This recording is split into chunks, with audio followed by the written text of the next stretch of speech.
Baik, ada fakta yang lain. Saya juga menyampaikan bahwa di halaman bit.ly Kacau Situng itu berkembang terus. Terakhir sudah ditemukan sekitar 9.000 kecurangan. Itu ditemukan oleh robot, bukan laporan masyarakat. Jadi robot program yang dibuat oleh teman-teman IT itu sudah menemukan sekitar 7.900 lebih. Sekarang terus berkembang, setiap hari berkembang. Dan makin mereka mengubah-ubah, makin ketahuan nanti. Alhamdulillah kami inisiatif sejak Selasa sore, saya dan Bang Abi dengan teman-teman alumni perguruan tinggi bersepakat untuk membuat robot yang bisa memotret halaman KPU dari menit ke menit.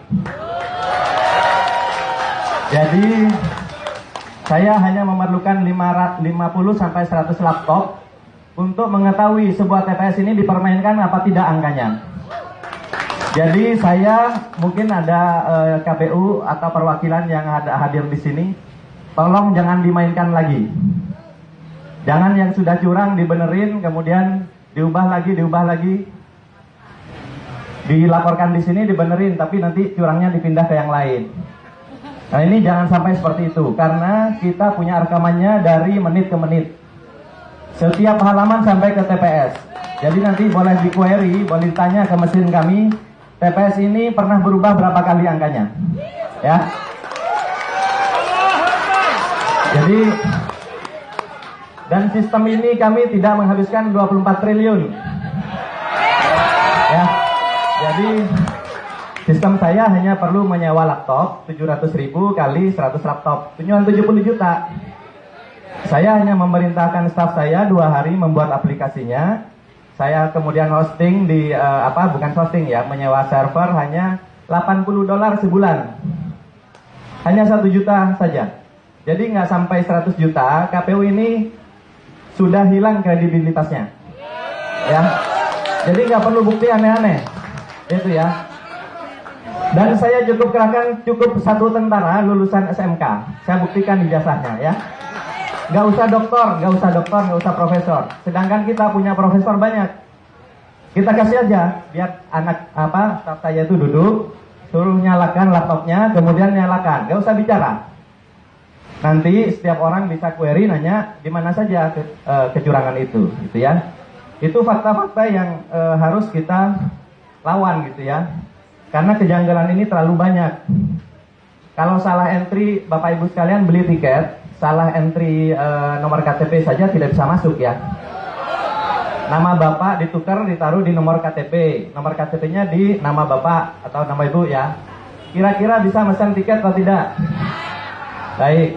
Kalau Bapak Ibu transfer uang dari handphone Bapak Ibu sekalian, berapa kali memasukkan PIN? Minimal 2 kali, gitu ya. Ada yang harus membaca token dulu, ada yang terima SMS dulu, ada juga yang hanya password dan konfirmasi PIN ya di awal pada saat membuka.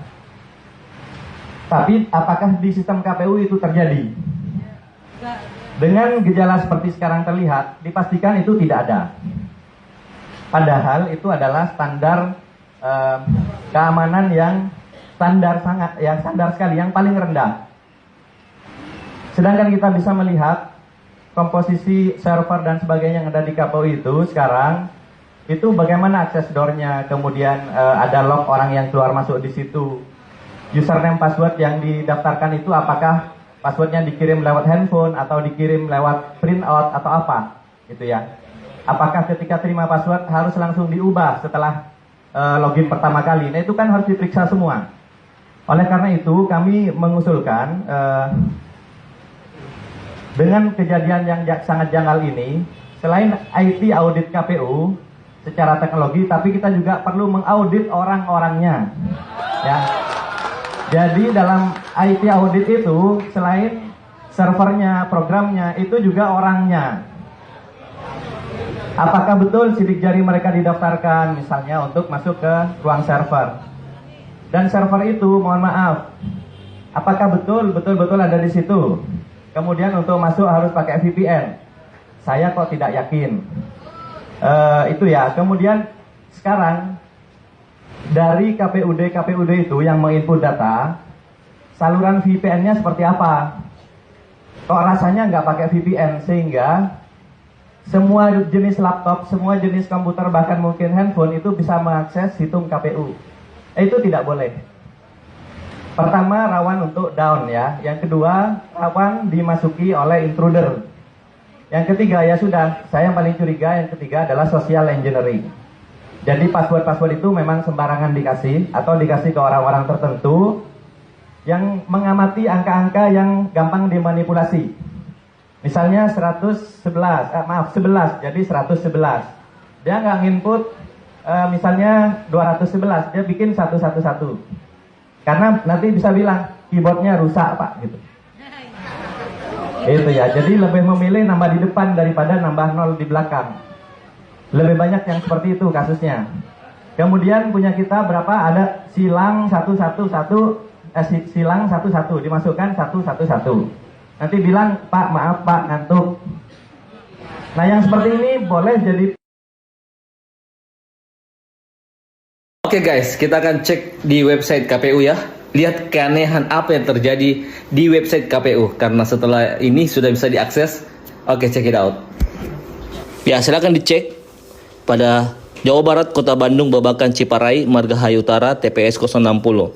Bisa dicek bagaimana perolehan suara dari 3 capres. Ini 02 107. Pasangan Ganjar mendapat 59 dan Pak Anies 53. Nah, keanehannya silakan dicek. Yang diinput oleh KPU, coba lihat. 52.804.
Prabowo, dia tepat orang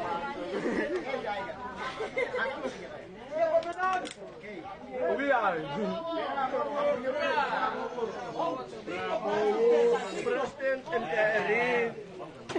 Oh. TP1 di mana? Mas, verán con él, venir y coar.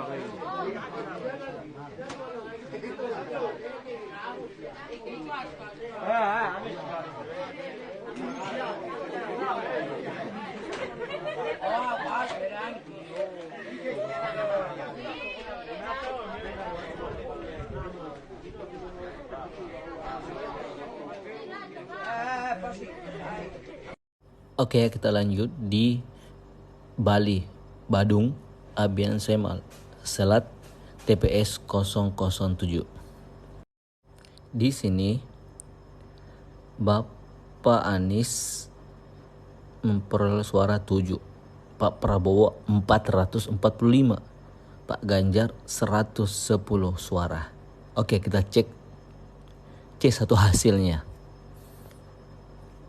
Tadang. Nih, bisa dicek ya. Ini. Di sini suara Prabowo 145, di C1 145. Sedangkan yang diinput KPU malah menjadi 445. Wow. Amazing. Wah, nemu lagi nih. Lihat. Di sini tertulis 056. Sementara di website-nya 805. Wah, gila. Parah.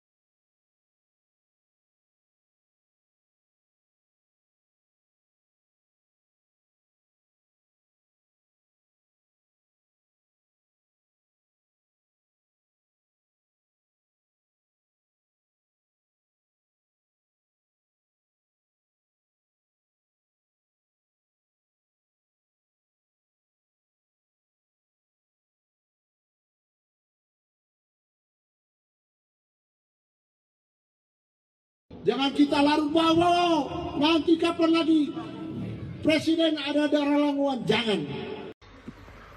Oke, ya yang bilang curang-curang nih, beredar video kecurangan katanya, kita lihat nih. Ini kan website resmi KPU ya. Nih, kpu.go.id, kita lihat di Pilpres hitungan suara di Jawa Barat, Kota Bogor, Kecamatan Cibinong, Kelurahan Pekansari, TPS-nya 068. Nih, data pemenuh hak pilihnya itu ada 219 ya guys ya. Kok bisa perolehan suaranya 842? Pak Prabowo cuma dikasih 3 loh, kasihan banget loh, pelit banget. Oke, Pak Ganjar 19.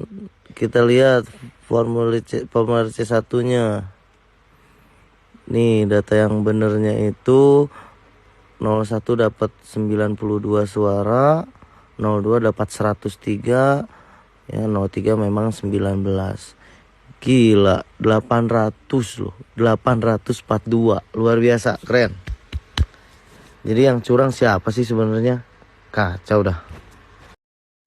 Dari sistem itu gitu. Siap. Kita coba kesesuaian dari aplikasi Sirekap yang dikeluarkan oleh KPU Pusat. Kita harus melakukan scanner di sana dari hasil suara pilihan presiden. Hasil dari TPS 14 itu suara 01 itu 134. Begitu kita scanner, ternyata data 01 itu cuma 1. Pasangan 02 di TPS 14 itu 65, tapi di sini terbaca 551. Padahal DPT kita cuma 231. Tidak masuk akal. Nah, terus di pasangan 03 di TPS 14 itu ada 6. Di sini tercatat 111. Nah, di sini kita akan melakukan submit. Tapi di sini kita ada bingung gitu untuk meneruskan. Sedangkan yang lainnya harus di scanner juga gitu. Kita lari jauh nih ke Papua Barat. Oke, ada orang Papua, tulis Papua Barat. Papua Barat. Fak. Wow, ini si Fak si ituan nih. Fak. Siapa sih namanya? Ari Kriting nggak tahu lah siapa. Pariwari. Tulis Pariwari. Terus Wagom. TPS 27. Jauh banget nih, Bang. Maksudnya TPS-nya jauh banget apa hasilnya jauh nih gua? Aduh. TPS-nya jauh banget itu. Kalau TPS-nya jauh banget, iya emang jauh banget, cowok, dari rumah gua juga. Buset.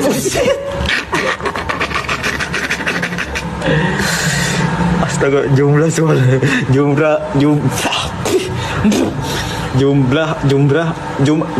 seluruh suara sah 178.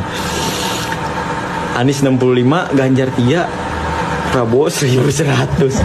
Maksud gua yang sah aja suara 178, cowok. Kenapa dia tiba-tiba